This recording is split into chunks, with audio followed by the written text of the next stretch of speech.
We're gonna talk to some people, gonna have a lot of fun. We're gonna talk to some people, gonna learn a lot of stuff. We're gonna talk to some people, gonna have a lot of fun. We're gonna talk to some people, gonna learn a lot of stuff. Cause Kristin knows blank. This is the Kristin Knows Blank podcast. Its mission to boldly go where no podcast has gone before.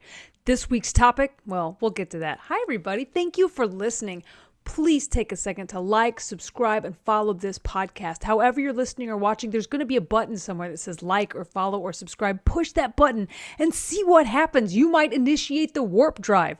Hi, I'm Kristin Key. I'm the host of this crazy mess. You can find me through my website, kristinkey.com. Follow me on all my social media.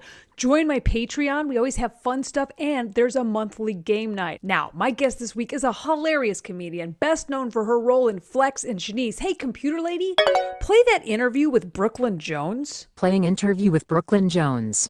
Brooklyn Jones, thank you so much for joining the podcast today. Thanks for having me. I'm so excited. I'm so excited. Oh my God, this is going to be so much fun. I've seen you perform, so I know that you are a hilarious comedian. Thank you. I know that you know your way around a Zoom show, but what is something that people may not know about you that you're super into or knowledgeable about? Oh, you know what's funny? A lot of people might not know this about me, but I am so into Star Trek, mainly Star Trek Voyager and Star Trek The Next Generation. Those are my jams. All right, let's go there. Let's go there today. Let's do it. Let's do it. Let's do it. Oh my God. Let's do it. You're on ready. the Enterprise. Okay. I'm on the Enterprise. I'm will ready see. To go. I'll see your Enterprise and raise you Voyager. Voyager. Oh my God. Okay. So this is the Kristin Knows Blank podcast from space. I love this. Oh my love- God. This is so funny. I watched an episode of Next Generation and an episode of Voyager just to make sure I was like familiar with the characters. And it really took me back. Mm-hmm. I watched every episode of Next Generation as it aired with my folks.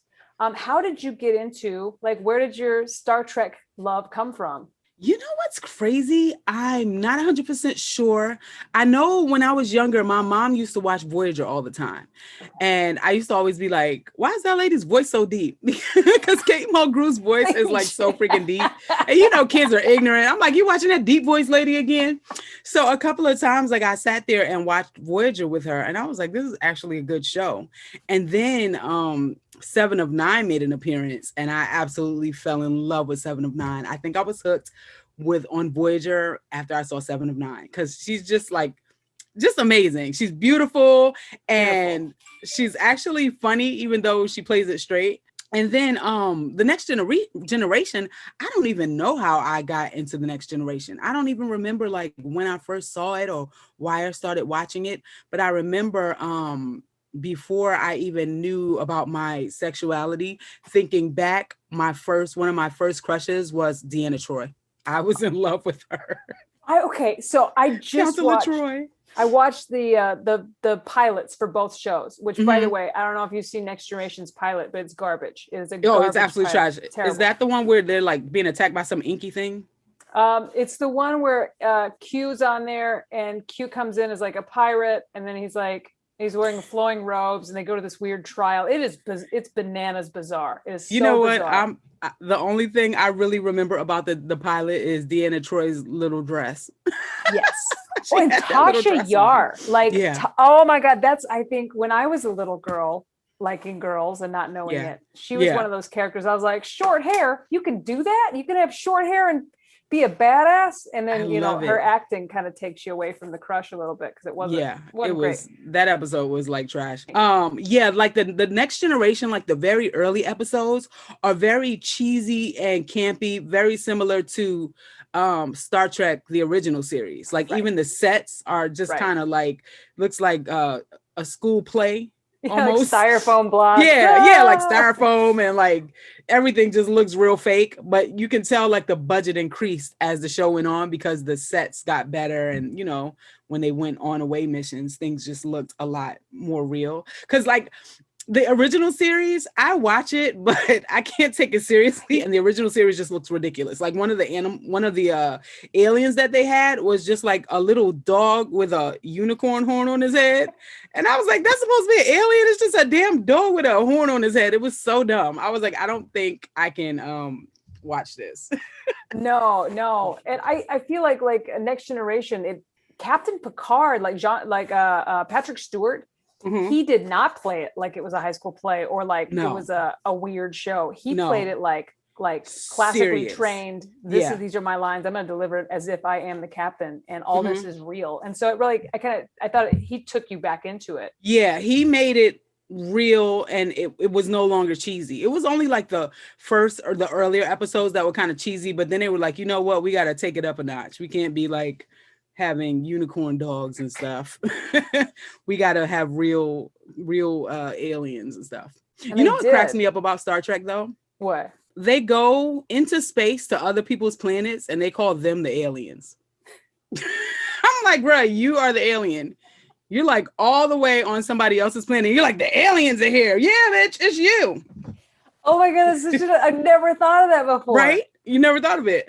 That's like the Americans with the Indians. Yeah, I'm like that. This is like the most white privilege example I've ever seen. Like, you freaking go up to somebody else's planet and call them a bunch of aliens. These alien inhabitants. You mean the locals? The locals? Yeah, the alien inhabitants. I'm like, what the hell? But it's funny. It's funny to watch. Oh my God, I never thought of that before. So you started watching Star Trek first on Voyager, so you knew a female Star Trek captain before you knew a male Star Trek captain. Oh no, I watched the Next Generation first. Okay. Yeah. But I just don't remember like how or why I ended up watching it. It was just something that's always been in my life. I don't remember when it started. But I've always loved it. Yeah, my dad's a huge Star Trek fan. So when Next Generation came out, and I just looked this up today, in '87, we watched it as a family every I don't remember what night of the week. Is that when it came out? '87, yeah. And so we would watch it as a family. It was like one of our shows. But when Voyager came out, seeing Captain Janeway, like a female captain again as a woman, I'm like, that is something I never thought I'd see. Yeah, she was amazing and hot and just everything. I love Captain Janeway. She was hot, even with that. She was hot. I don't know what she did with that ponytail. I know that weird little beehive situation she had going. I remember one episode had me cracking up because they were being attacked, and when they got hit, she like dipped her head down and her like wig came loose, and it was just like one curl flying. I was like, look at her hair. It was hilarious. I'm so childish sometimes. Well, that would never happen to Picard either, no matter what he does. He does not have a hair to spare. So what are some of your favorite episodes from either series? Oh, so my favorite episodes usually involve the Borg. I just love the Borg because they're so freaking scary. That's a big cube, right? Yeah, it's a big cube, and it has like all these like drones that are like half robot, half organic. And they're just terrifying because they have no emotions, no feeling. Their main mission is just to assimilate everyone into their collective, and it's scary to me. Oh my God, those words sound so cool. They're going to assimilate people into their collective. That's I sound nerdy as hell. And that means that they make other people into Borgs, right? Yeah, like they're one unit. You know what I mean? So they make other people a part of them. You know what I'm saying? So like there's a Borg queen, and then every Borg drone is a descendant of her. So they all have one mind. Oh wow. One collective mind. So they all operate the same. They're kind of like a beehive, I guess. Okay. They all have the same mission, and they all operate as one. Yeah. But I think my favorite episode of Next Generation is when the Borg capture Captain Picard and they turn him into a Borg. It's a two-parter, right? Yeah, and he comes in at the end like, I am Locutus of Borg. I was like, oh shit. That freaked me out. It was so scary, and it was so weird because like you could tell that he was like one of the Borg, but also Captain Picard was in there somewhere. I think there was a part where he actually like shed a tear, like you could see him crying behind that was crazy to me. And I think my favorite episodes of Voyager are when they're fighting the Borg on their ship, and then they release them out of the hatch. I forgot what the hatch is called, but they open it and everybody gets sucked out except one Borg drone. And that one drone is 7 of 9. And you know, the prime directive is like they don't hurt or kill other species. They're not allowed to do that. And just in case people are watching that don't watch Star Trek, will you please define prime directive? Oh, the prime directive is basically like a rule of the Starfleet. Starfleet is basically like the US Army, but in space. So the prime directive is like a rule that they have where they're not really allowed to interfere with other races in a way that will change the way that they operate. You know what I mean? They so do like, all the time. they right? do all the time. All the time. That's what they're always doing, but they're not They supposed say the to. prime So directive always when they're all like, this breaks the prime directive, but let's do it. it would make me a lot more comfortable if they had some supplies or water or whatever. Yeah. So it's like if they see like poor people on a planet or people being mistreated on a planet, they're not really supposed to interfere because that's the way that they operate on their planet. So they're not supposed to interfere and change the way things are. They're supposed to mind their business. But like you know, a documentary crew. Yeah, like, because we're not supposed to touch the animals. We're just supposed to watch them. Yeah, because Voyager, they were just supposed to be explorers. They're just supposed to go out there and see what was out there, but not interfere. They're not even really supposed to show themselves. Even like if they go down to the other planets, they have to dress as if they're them so that they don't know that they're, you know, right, aliens. But yeah, they're always interfering. So they couldn't go back to the Borg, because if they go back to the Borg's gonna attack them, you know? So they had to keep her on the ship. And they're like, well, you know, they ended up assimilating her. You know what I mean? They're like, well, we're going to have to help her become a person like, again. Hey, 7 of 9, have you heard the truth about Jesus? Right. You want to assimilate to something else? Right. And when 7 of 9 got assimilated, she was a child. So that's all she knows. She was only like, I think, I don't know, 6 or 7 when she got assimilated. Her and her parents got assimilated. So now she's an adult. The Borg is all she knows. So she had to become human again, and they had to teach her how to do that. And I just thought the journey of watching her go from a robot to a human being was just really interesting. And I think that Jeri Ryan played the part so well because her acting was phenomenal, and she was able to go from being a robot to, you know, slowly getting emotions and starting to feel love for others. It was deep. And be hot. I mean, and be hot while she did it. And another episode that I really love was, okay, the doctor on Voyager, he is a hologram. And so he's almost like 7 of 9, whereas he's a robot. He's not really supposed to have feelings, but he does. And there was one episode where he and 7 of 9 got captured. Even though he's a hologram, he was able to leave the ship because they went to the future one time and they got this little device that he could put on his shirt, and it allows holograms to move freely in the world. But anyway, he and 7 of 9 got captured. Yeah. And I forgot how this happened, but somehow his hologram soul got put into 7 of 9's body. So for once in his life, he was able to know what it felt like to actually be a solid person and to like have feelings. He got to be her? If you're going to be in one body, I would want to be in her body. Right. So I don't know telling what he was doing with that body. He was able to like feel and touch and eat. So he was like eating all kinds of stuff. And, you know, 7 of 9, she's like a drone. She doesn't care about, she eats to be nourished, not to be, you know, fulfilled in pleasure. She just eats to nourish her body. So he was just like eating everything, and it was just crazy to see 7 Jeri Ryan play the role of the doctor. So she was acting all goofy like how the doctor acts, and it was just really interesting to see her take on that role. She's such a good actor, because I believe that she was the doctor in that moment. Wow. Yeah, she's so good. Oh, that's awesome. I met her. Every time this happens in the show, I like almost spit out my drink, and I don't have one in my mouth right now. Like last week, the guest was talking superheroes. It was like, oh, I met Adam West. I'm like, shut up. And he goes, oh, I met Chadwick Boseman. I'm like, why don't you start with this?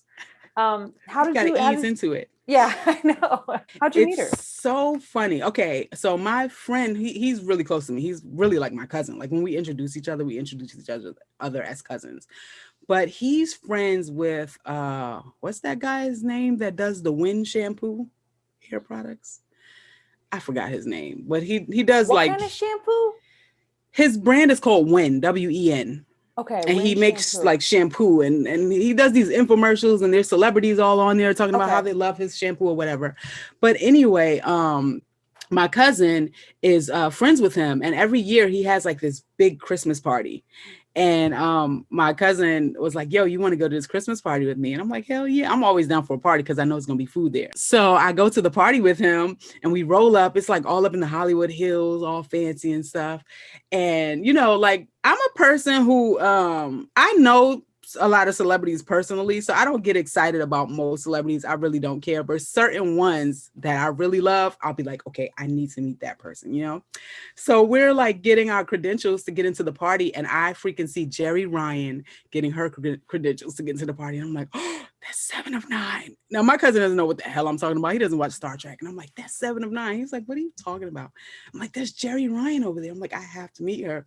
But I don't want to be like a goofball groupie fan going up to some star at a this is like a high power celebrity party. I don't know what I mean? mean? Not to do it. I turn in. I fangirl real bad. Yeah. How did you? This is a celebrity party, so I have to like play my position and be cool about it. Don't be running up on her looking all stupid. So I gotta take notes on however you did this because I do it wrong every time. Oh, it was so funny. So like I see her here and I see her there. And every time I notice her, I'm like, there she is again. And I'm like, I want to talk to her, but I'm scared. Like, I don't know what to say because I'm the type of person that when I get nervous, I say stupid shit. You know what I'm saying? Like I get so nervous and I start to babble and I just say dumb things. You know what I mean? I don't mean to say dumb things. It just comes out. And then I'm like, oh my God, I just made myself look stupid in front of this person that I adore. Right. So I keep looking at her and I'm like, I want to say something. I want to say hi to her, but I'm scared. And my cousin grabs my hand. He just, come on, you're getting on my nerves about this lady because every 15 minutes you see her at the party and you start talking about her, just go over there and say hi. I'm like, I'm scared. He's like, get over here. So he drags me over here. He's like, hi. He says hi to her and he's like, this is my cousin. She loves you, but she's scared to talk to you. And I was like, that's helpful. Yeah, it was helpful. He was like my wingman, but I gave her a disclaimer before I even started talking to her. I was like, okay, before we have any kind of conversation, I was like, I love you. And whenever I meet somebody that I really love, I get kind of nervous and I say stupid things. So if I say anything stupid that doesn't make sense or ridiculous, please don't hold it against me. It's just because I'm nervous and I'm super excited to meet you. And she was like, oh my gosh. She was like, you're so sweet and you're so cute. She was like, you're adorable. She gave me a big hug and she's like, you know, nothing you can say will like freak me out or make me think you're crazy because like, I've met a lot of like crazy people, so I don't think there's anything you can say that would top some of the stuff that I've heard. So we just stood there and we like talked for a minute. I think I did say one stupid thing because when I was at work, I used to have this job where I was like, I worked at Food Network and I was the person that got all the like promotional items made, like the t-shirts, the mugs, the whatever. And I was shipping a bunch of them out to somewhere. And I had 9 boxes and I had to write on the boxes which box it was so they knew how many boxes they were getting. So it was like 1 of 9, 2 of 9, 3 of 9. So of course, when I got to 7 of 9, I wrote 7 of 9 and I put a picture of her on the box. Because I'm hilarious. That's funny. And then I took a picture of it and I tweeted it and she actually liked it. But when I was trying to tell her that story, I got mixed up and I was like, yeah, and I put 7 to 9 and 9 to 10. I know she was like, what the hell is she talking about? But I think she got the story. Oh, she was so sweet. We took a picture together too. I'll send you the picture. She was really I want to put I'll put the picture up on the site so people can see it. Yeah, she was so sweet that like after talking to her for a few minutes, I wasn't nervous anymore. And it was just like we were like 2 friends just having a conversation. It was really, really nice. So shout out to you, Jerry Ryan. Thank you for being so sweet and lovely. You know she watches and listens. Hey, Jerry Ryan. And by the way, Jerry Ryan, if you could tell like 300 more people to listen and watch, that'd be great. You know she's got some pull somehow. Oh, hell yeah. All the Trekkies are going to be watching this episode. Make sure you hashtag Star Trek and Star Trek Voyager. I can't. My favorite episode of both of them, which I need to watch more of Voyager, but do you remember the episode, I think it's called Cause and Effect on Next Generation, where the Enterprise keeps blowing up?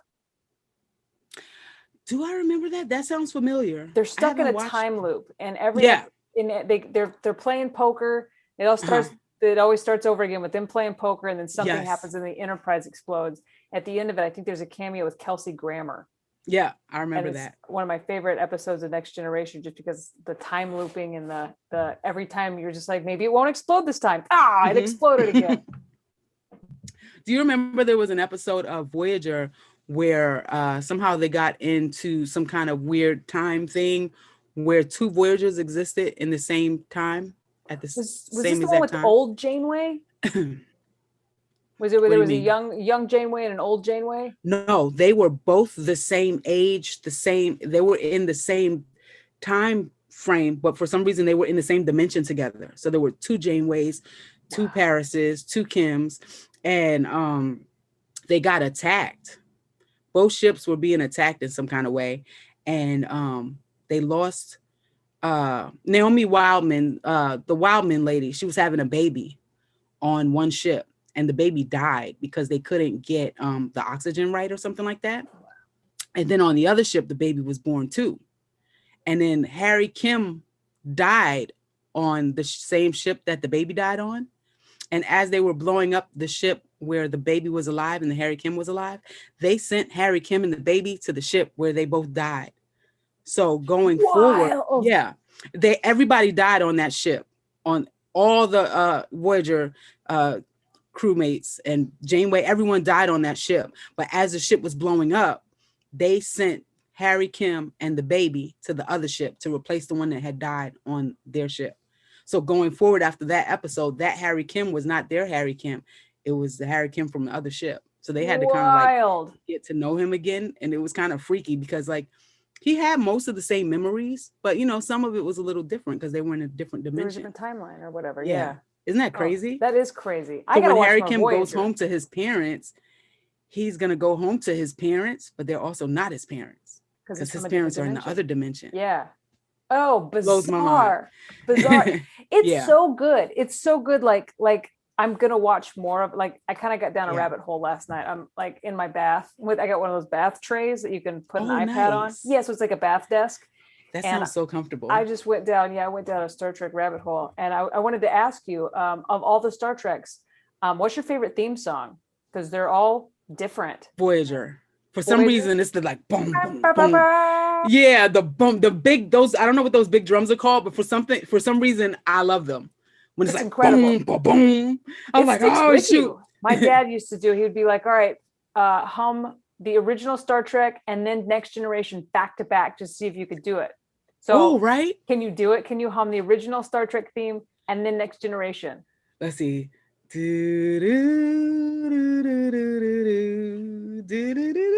Yeah, okay.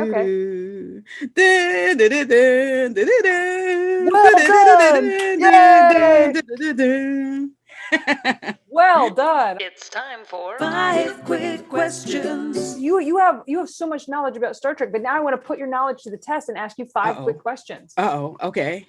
So you may know that a Klingon is a member of a warlike humanoid alien species in the television series Star Trek. A Kardashian is an American family of reality TV stars prominent in the fields of fashion, entertainment, or business. I'm going to read you a quote. You have to tell me, is it a Klingon or a Kardashian? Okay. Because I don't know if people watching know this, that in Star Trek world, there are Klingons and Kardashians. Yeah, Kardashians. Yeah, somebody did a Photoshop of Kim Kardashian and they made her a Kardashian and they said it was Kim Kardashian. A Kardashian. So that was hilarious. Okay. Number 1. Have the courage to admit your mistakes. Klingon or Kardashian? Ooh, that's tough because, you know, Klingons are all about courage.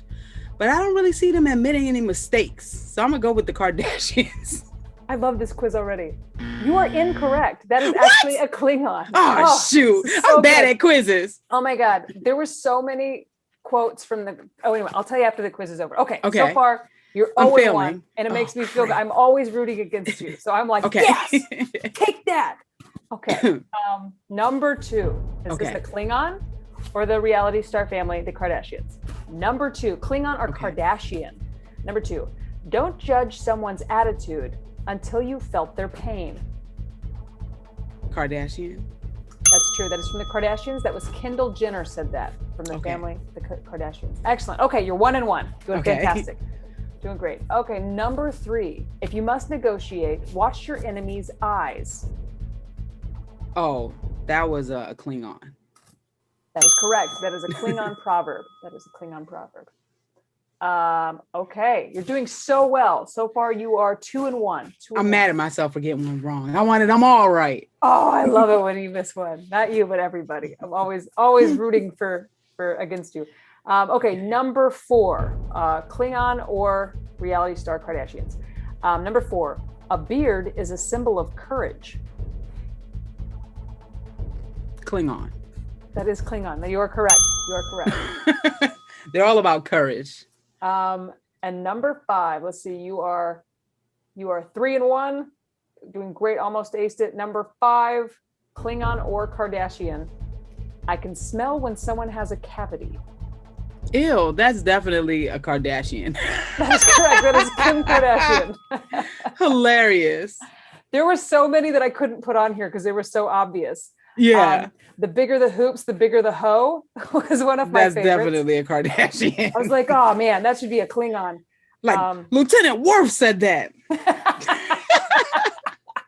You did so well. You went 4-1, 4 out of 5. You are absolutely a Star Trek episode. Sorry, you are absolutely knowledgeable in the world of Star Trek. But this is my favorite part of the show, and that's where I ask if you will play a Rad Lib with me. Okay.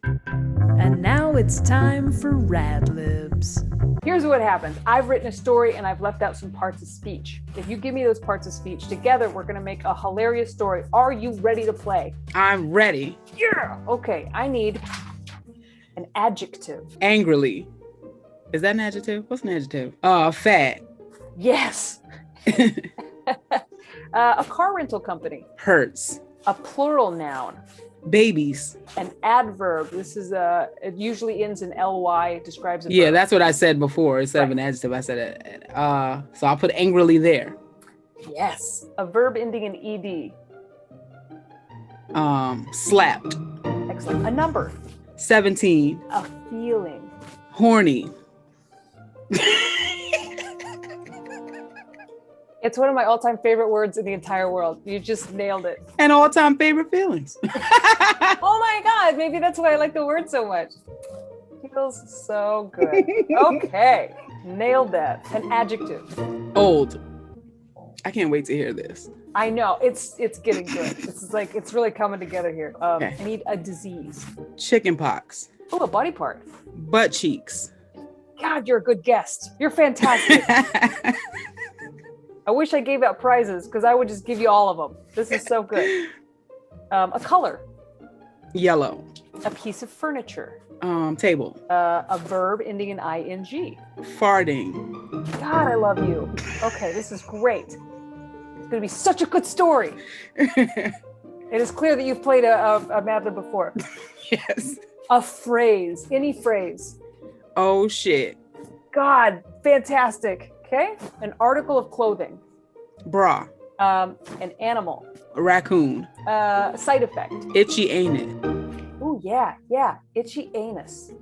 I'm trying to think of what that's a side effect from. Is that a allergy medication that gives you itchy anus, or maybe an allergy medication or a weight loss drug? Either way, it's no fun. Because one of those weight loss drugs gave you a leaky butt, so why wouldn't it itch too? I think my friend, I can't say, I don't want to say her name in response. Like my friend Jane had a leaky butt one time. Oh, she had an itchy butthole because she had a parasite in there. And ew. Butthole itch. Yeah. Oh God. Look out for butt worms. How'd she get that? So I know what not to do. I think she traveled to she was traveling to Africa and ingested something. Yeah. See, you can't eat raw. You can't eat salad and stuff like that and drink water and stuff like that when you go to. No, but you get itchy anus. Oh, an amount. 200 crackheads. There you go. A liquid. Pee. Yes. Because why not? I mean, it really changed the story here near the end. This is great. A body part. Titty. Yes. A chore. Washing the toilet. Oh my God. I don't know how this is going to go. We have a story. I'm ready. It's just called To Boldly Go. Oh, snap. Space, the fat frontier. These are the voyages of the USS Hertz. Its mission to explore strange new babies and civilizations. To angrily go where no man has slapped before. Captain's log, stardate 17. The mood on the ship is horny, to say the least. A believe we picked up some sort of old parasite from the last planet because myself and the entire crew have come down with space chickenpox. It affects every person differently. I can't feel my hands or my butt cheeks. During the daily briefing, my first officer began vomiting a yellow-colored substance all over the ship's table. My chief engineer hasn't been himself. He keeps farting in circles, muttering, "Oh shit." I would talk to the ship's doctor about it, but the last time I saw her, she was wearing nothing but a bra and making raccoon noises.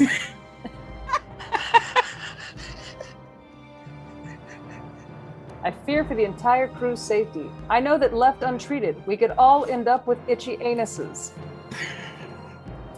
Update. I was able to reach Starfleet Command. Apparently the only cure for our illness is 200 crackheads full of pee injected straight into our titties.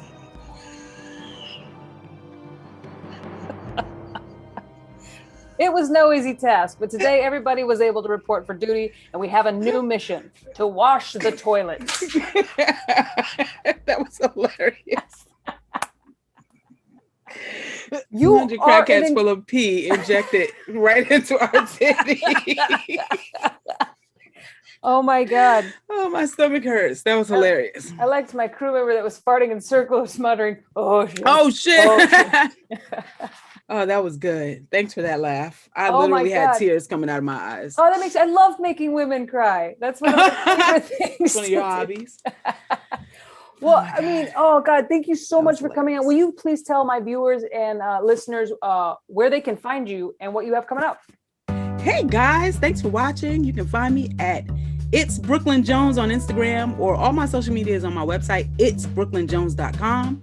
And I have a podcast coming out called The Rise with Brooklyn Jones. My first guest is a Mariah Carey impersonator, so you definitely don't want to miss that because she's legit. That's incredible. Okay, guys, check out Brooklyn Jones. Find her, follow her, become a fan, and now you have a new podcast to listen to. Yeah. Thank you so much for coming on.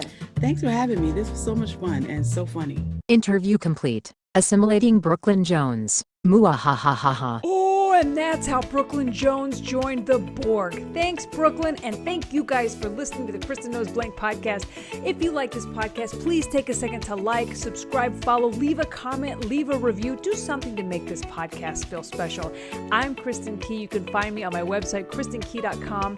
Follow me on all my social media. Join my Patreon. It supports this and all my shows. I'm also on Cameo, so if you want to give a musical shout out or a personalized song, find me on Cameo. Each week, I'll be bringing you a hilarious comedian. We'll chit chat, answer 5 quick questions, and play a Rad Lib, and everybody will go home happy. So until next time, bye. We're gonna talk to some people, gonna have a lot of fun. We're gonna talk to some people, gonna learn a lot of stuff. We're gonna talk to some people, gonna have a lot of fun. We're gonna talk to some people, gonna learn a lot of stuff. 'Cause Kristin